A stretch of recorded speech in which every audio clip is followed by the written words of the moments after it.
Take a breath. Nice deep breath. Open your eyes if they're closed.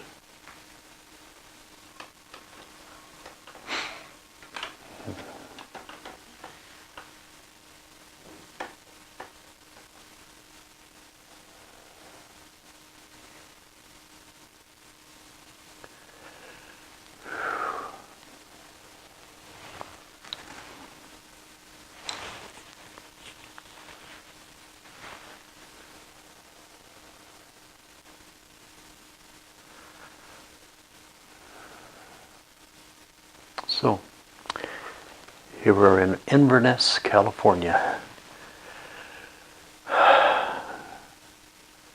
Feels like home.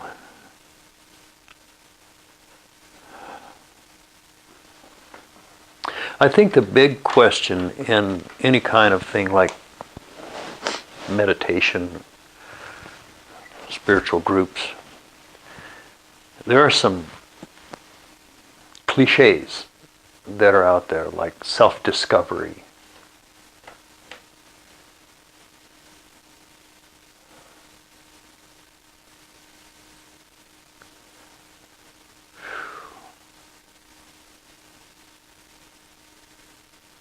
Who are you?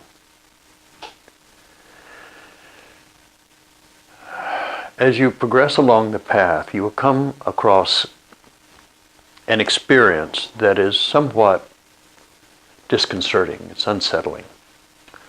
And that is what Don Juan referred to as, in Carlos Castaneda books, what he referred to as losing the human form. And the human form is who you think you are. It's your name, you know, your family, members of your family, your education, all of your experiences, all of your imaginations, everything that you've done, everyone you've ever met, has laid layers on top of your original self. And you start identifying with the human form, which is more than just the physical. It's everything you think you are. So when you start to lose the human form, these things that you picked up along the way start to fall away. Things that used to be really, really, really important to you now aren't so important at all.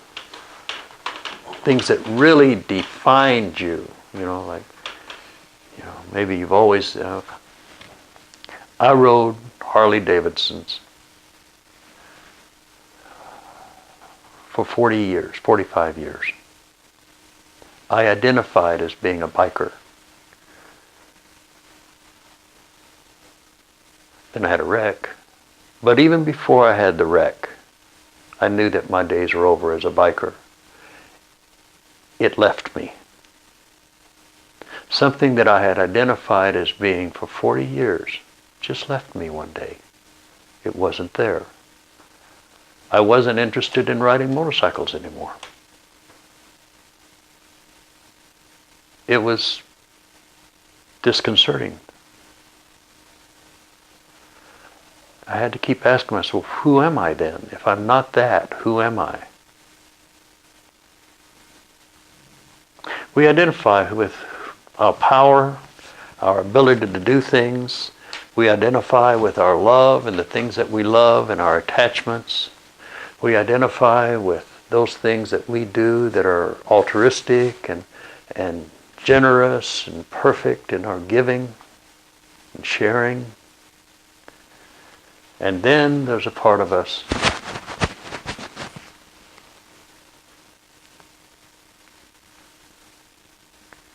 that dissolves everything.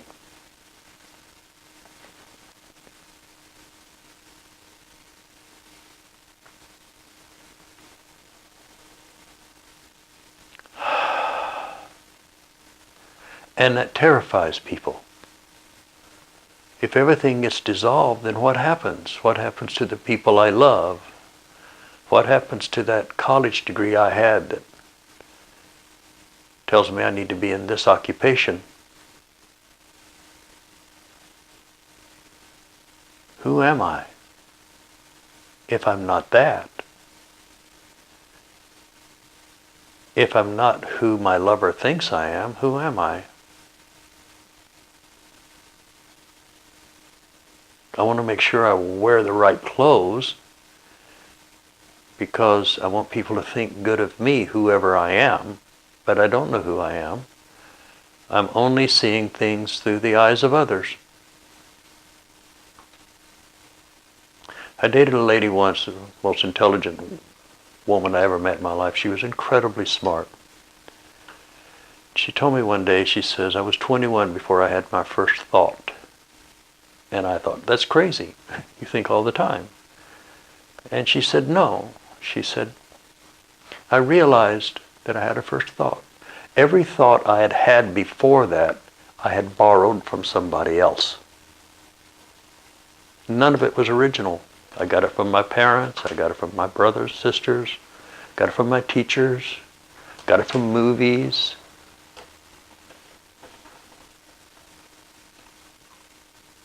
They weren't me. Who am I? People think that if they get certain things, then that's who they are, you know. In Tibetan Buddhism, it's called hungry ghost. These are things that you think that will make you happy or that will complete you. And you get them, and they do complete you, and they do make you happy for a short time. And then they waste away in your hands.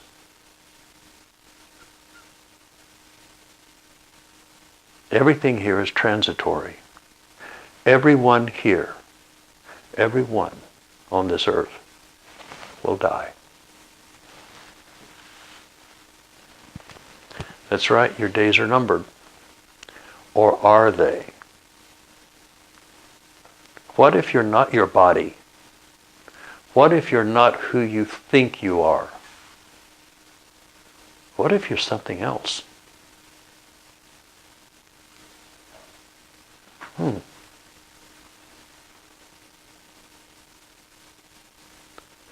What if you're just light, taking form?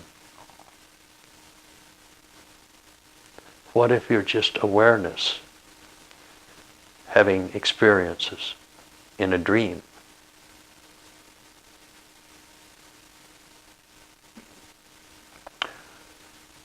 What if all this is just light,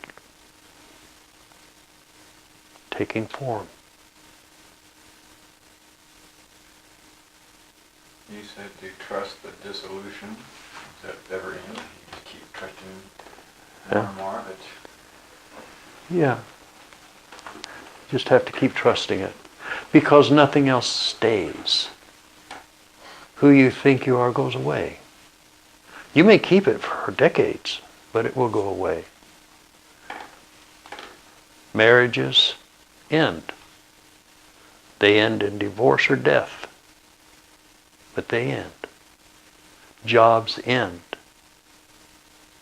Your wardrobe ends. It doesn't last forever. Although I have seen men and women wear what apparently is the same shirt and blouse for 50 years. But even at that, it will go away, you know? Nothing we have here is who you are. And this is a very hard thing to get across because you know who you are, but who you know you are is not who you are. That's just the human form. That's just how you're putting it together. And you're putting it together uniquely to you. Everyone is different. And yet everyone is exactly made of the same nothingness.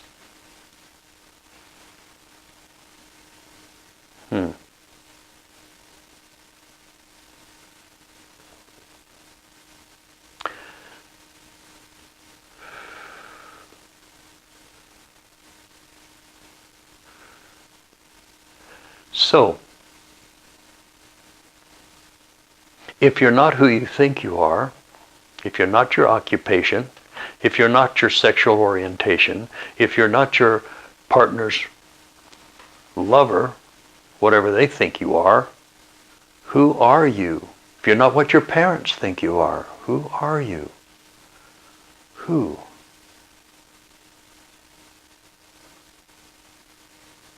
Did you actually have a beginning? And do you actually have an end? Now, some people think that they only began at conception and that they end when the physical body dies. These people are very focused on the physical. Their world and their universe ends when they die, which is just a few short decades.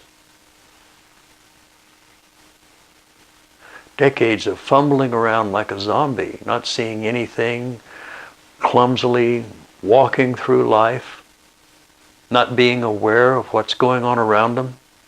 Or if they are, it's filtered through a lot of fear and anger.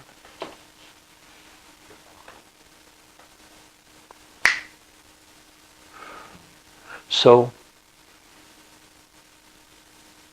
we keep coming back, this, who are you?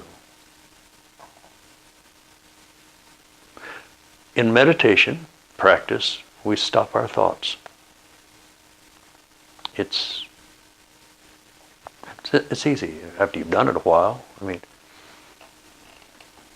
you just stop your thought.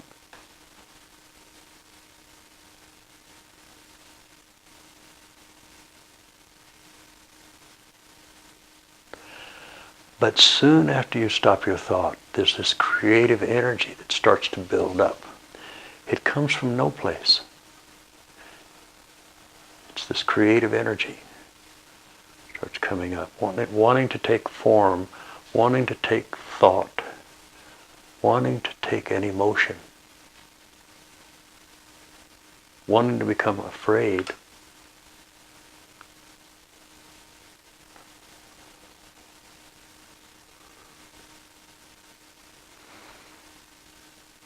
Who is that? What is that wants to take form? What is that part of you that even when your thoughts stop, feels an emotion, feels a creative urge? Not particularly aimed at anything. Here, I'll show you again. Now, you got to go with me on this, okay? So just indulge and look at me in this direction. Stop your thought.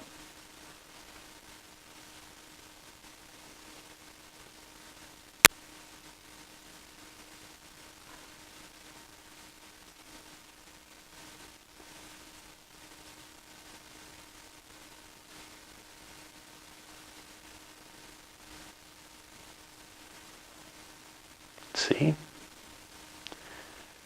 The energy starts to build, that creative energy starts to build. And you want to do something with it. You want to give it a form, a name, mold it into something. But what if you don't? What if you just keep your thoughts silent?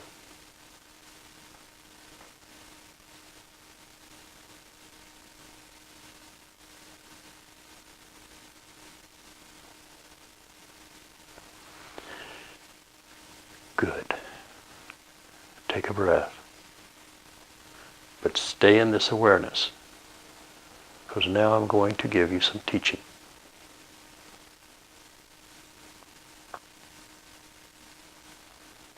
When we start to describe spirit, it becomes impossible. Spirit cannot be defined.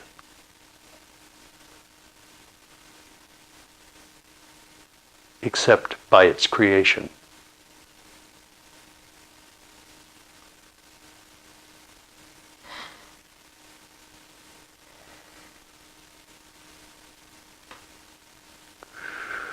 Okay, then we're going to move on here. Hang in here with me. In Hinduism, there's Brahma, Vishnu, and Shiva. Brahma is this thing that we're dealing with, this creative energy that we're dealing with when we stop our thoughts. When we move beyond the human form and we become aware of that nature.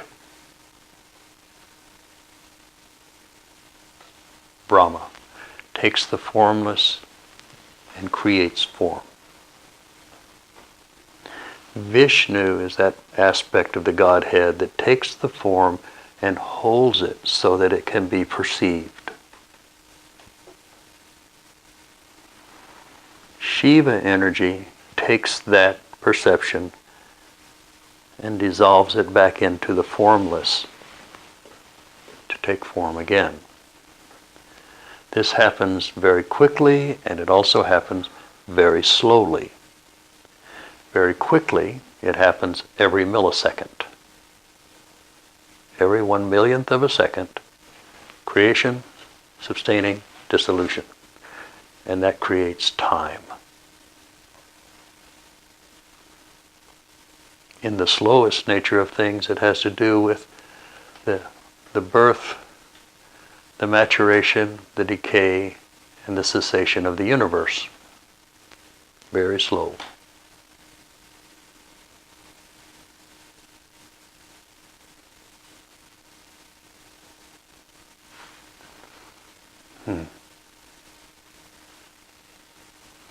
So when we meditate, we're trying to let go of the human form, of what we think is real,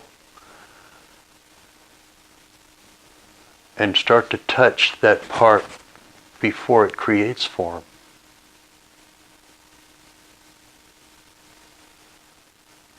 It's called the void.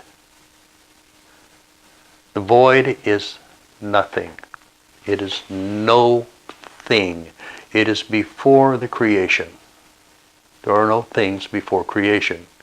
It's before creation, the no thing. And out of that no thing, all things manifest. And as they manifest, they're taken over by that sustaining energy of Vishnu and dissolved back in. It's like breathing in and out. So when we meditate, we stop our thought, we focus on. Here's a nice meditation practice for you, okay?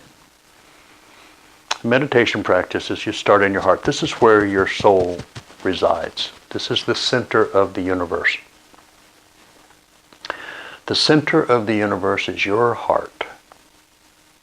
That's your universe. My universe is my heart. The universe is endless. The reason I know this is the center is because the universe doesn't have any edges.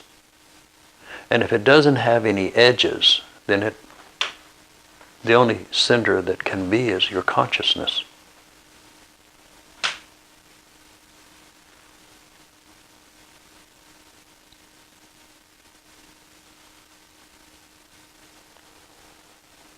So, we start here. On each side of the heart are the lungs. So the mantra for the heart is a nice exhale. We move up to the next chakra, which is at the throat. And the throat just hums. It hums high, it hums low, it hums loud, it hums soft. It hums. So its mantra is hum. Not very original, but that's what it's true. It's what its mantra is. Hum. And then we have what's called the third eye. Its mantra is Om. Om. Endless Om. If you listen to a refrigerator run, you hear that mantra. Om. Electric motors give off the holy sound of Om endlessly. That's why the sound for electricity is Om. It's interesting. So, Om. This is the doorway into the higher realms, the heaven worlds, the ascended masters, gods, goddesses, God itself. But anything that's here is an illusion. Even your idea of God is an illusion. So we go, get that feeling? And then you just take your finger and touch right here. Exactly halfway between the center of the heart and your throat. The heart is the intent. The throat is the will, and it's right here. Will and intention do not require thought. That's why we use them in meditation. We stop our thought with intention and will. So we use that intention and will, and we just bring our energy right down here to this spot, that even though it feels like skin or bone or whatever, that's not what we're touching. We're touching nothing. It doesn't have a color. It doesn't have a feeling. It doesn't have a sound. It has nothing.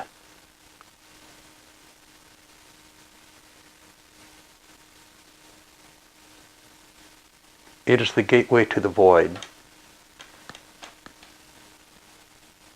So we do our meditation from Om.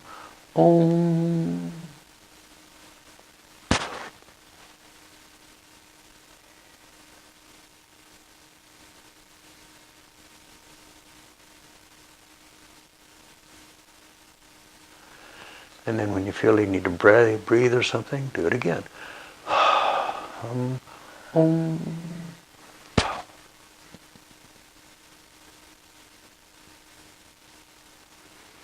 Do that for 5 minutes when you're at home, in the silence. No music, no nothing. Do it with your eyes closed. Let go of everything. That's right. Let go of everything.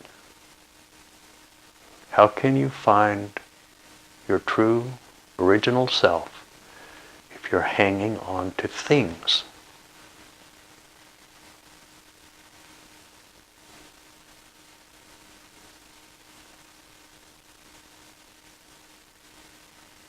Okay. Now this is, for some of you in here, maybe not all of you, but for some of you, this is a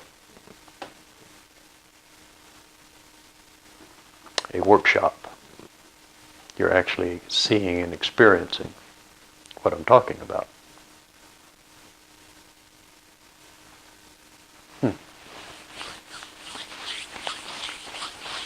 What's this?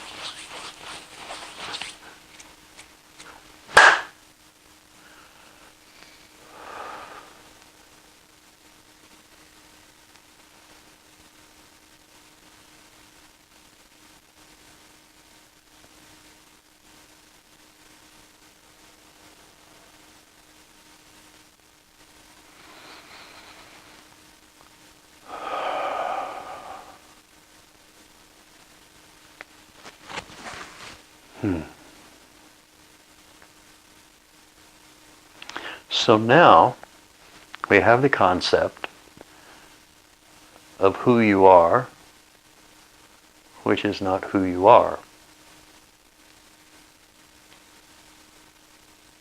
More of what you're made of.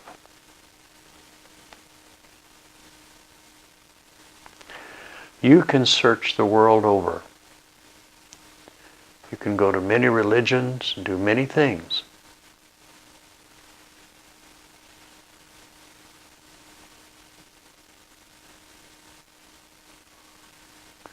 But you won't find this until you give it all up.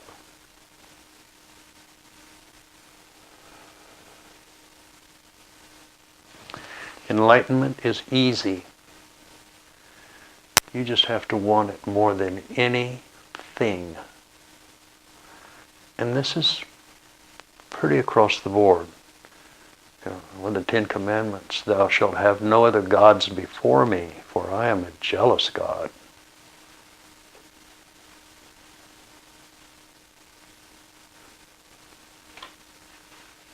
Who are your gods?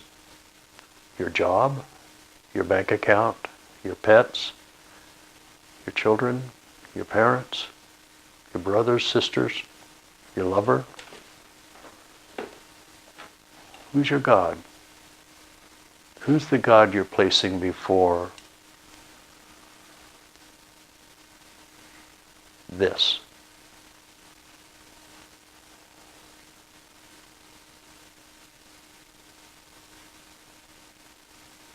Can you give it up? This is a hard question. Christ walked along the Sea of Galilee. He came upon some fishermen. He said, follow me. They dropped their nets, left their boats, left their families, left their friends, and followed Christ.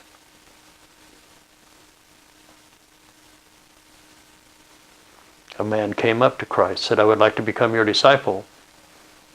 Christ looked at him and said, good. Give up all your money and follow me. And the guy couldn't because he was very, very wealthy.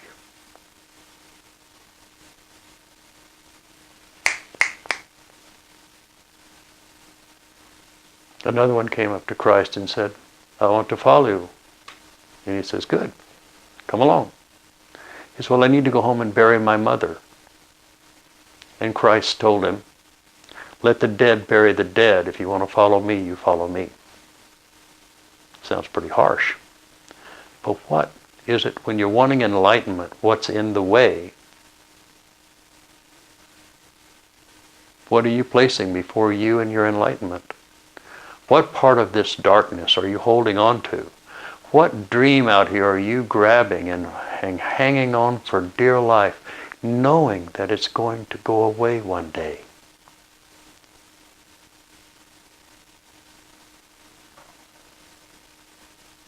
There's something more for you to do. There's something more that you came here to do than to simply be born, grow up, get married, have a bunch of kids, get old, retire, and die.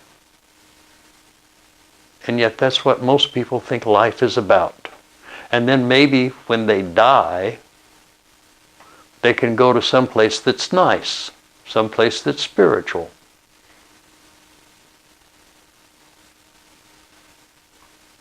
That's just silly. Heaven is right here. Enlightenment is right here. If you're not enlightened, you don't see how beautiful it is. You get a glimpse. I'm trying to show you. There's no fear in enlightenment. There's no anger. No manipulation. No control. No domination.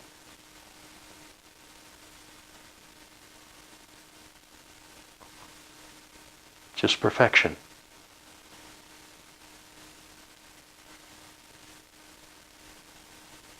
Your life is ending. So why not let go of it all first and just find out what's really important? Because there's one thing you can do while you're in a body. You can awake inside this body. You have to really determine to do all you can to be awake. Do things sometimes that are uncomfortable, but you can awaken.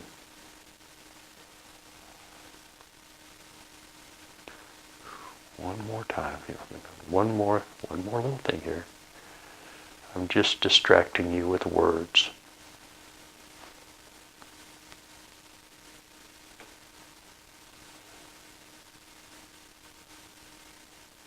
I gave up my family, my friends, my animals. I even gave up my teacher. And when I walked through the fire and came out the other side, they were still there. My kids were still there. My family was still there. My dog was still there. My teacher, still there. But I had lost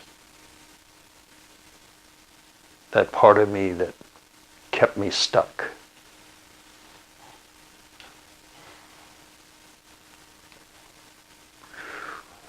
Pushing a button, and I'm just going to keep pushing it.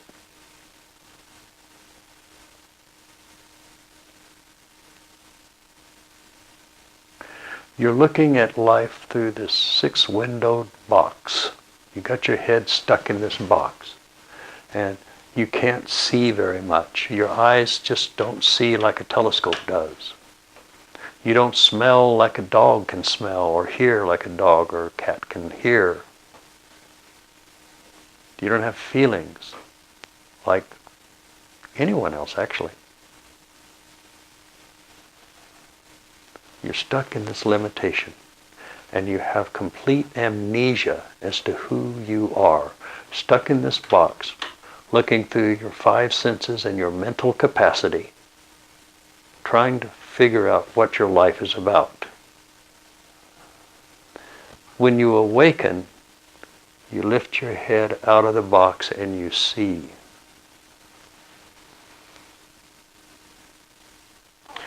Awakening is one of the things is like being a fish in a muddy river. And finally you get up the speed and you go up toward the surface, and it gets lighter and lighter because it's closer. But one day you leap out of the water just for a split second. Just for a minute, not even a second, you're up in the air before you splash down and back into the mud, and you see blue skies and clouds and mountains and birds, things you did not even know existed. All these colors, all of these dimensions, and poof, back in the old muddy Rio Grande.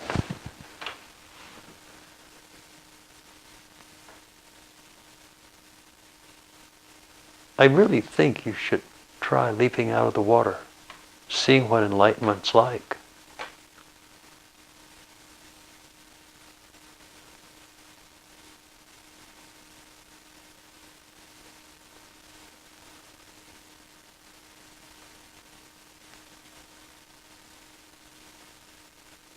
It's beautiful. Okay. So, indulge me. I think I'm going to go away.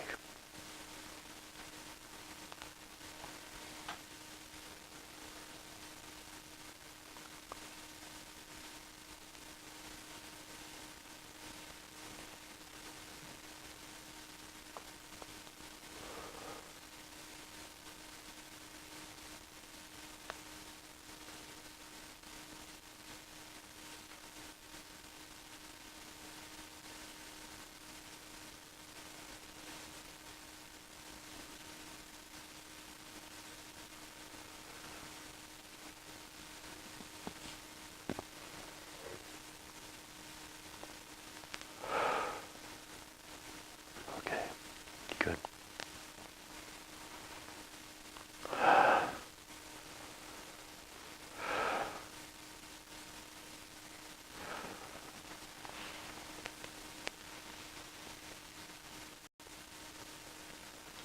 Is trusting the dissolution easier than stopping thought? Because stopping thought the first step, and then you trust. Trust is a tough thing. You know,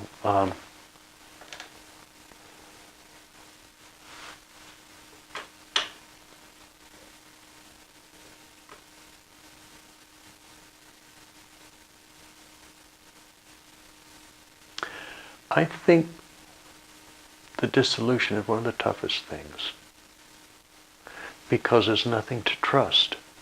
There's nothing except maybe that sense that that nothing is really, truly everything.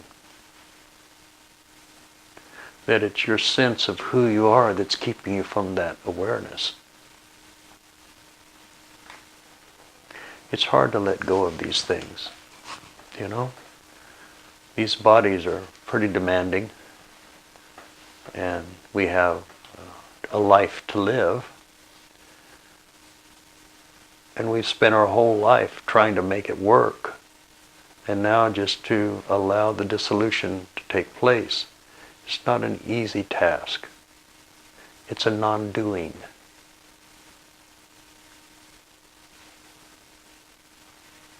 But trust comes from touching spirit. It's a strange thing. You go up to here, you start touching it.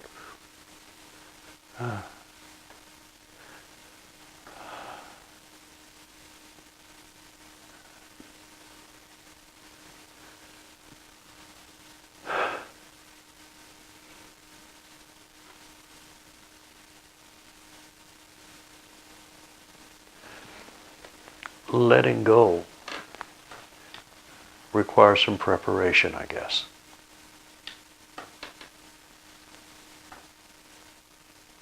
Buddhism, they talk a lot about that. We'll be talking about this more tomorrow. But in the dissolution of the self, it's tough. You have to will it and intend it to be okay. I have consistently said a prayer in my life, not very often, but probably every 2 or 3 years.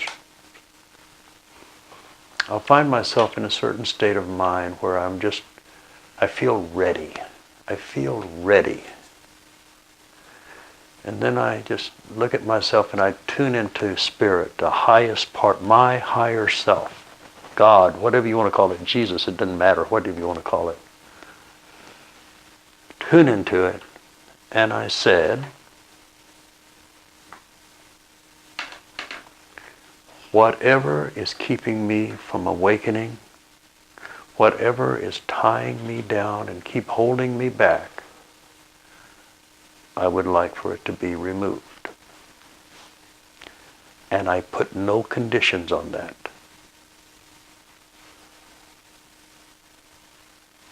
And things happen. It's like saying the mantra Kring out loud. When you say that one out loud, things are going to change. So you don't say it just to see if things will change, because sometimes it can be pretty unpleasant. Your dog can die, or all kinds of stuff can happen. Just be ready to give everything up. And you have to be ready for that. You can't fake it. But when that time comes, go for it. Just let it go. I said that prayer once, and within 1 year, I lost my occupation, I lost my wife, I lost my 2 kids, I lost my finances, I lost my automobile.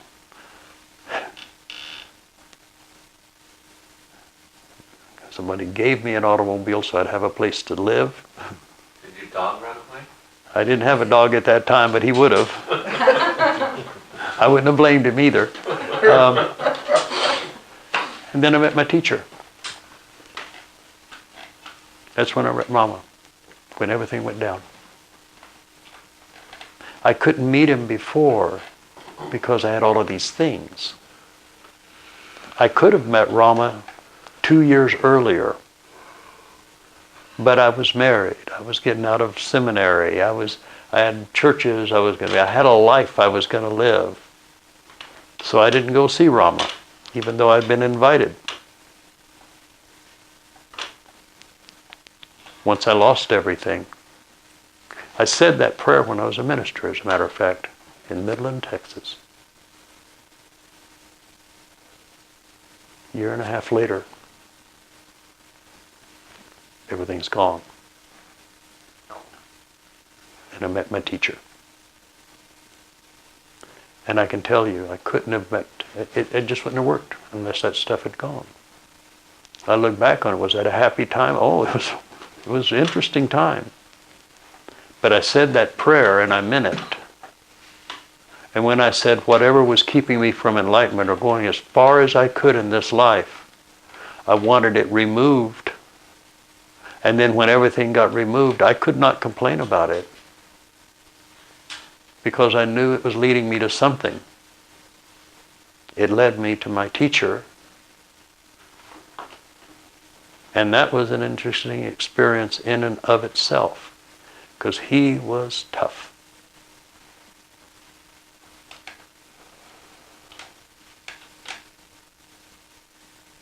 I wouldn't be sitting here on this chair if I hadn't given everything up. What are you hanging on to anyway, really? What are you going? Why are you? Why? Don't you see the transitory nature of this life? You buy a brand new car in 5 years. Time to trade that thing off. You get married. 6 months later, you're looking across the bed. You know, if I'd have known this person was like that, I'd never married him. I don't even think I would have dated him. Now you're married. You work it out. Everything changes. Nothing remains except enlightenment. And this, my friends, is the Enlightenment Sangha. So you know what you're signing up for.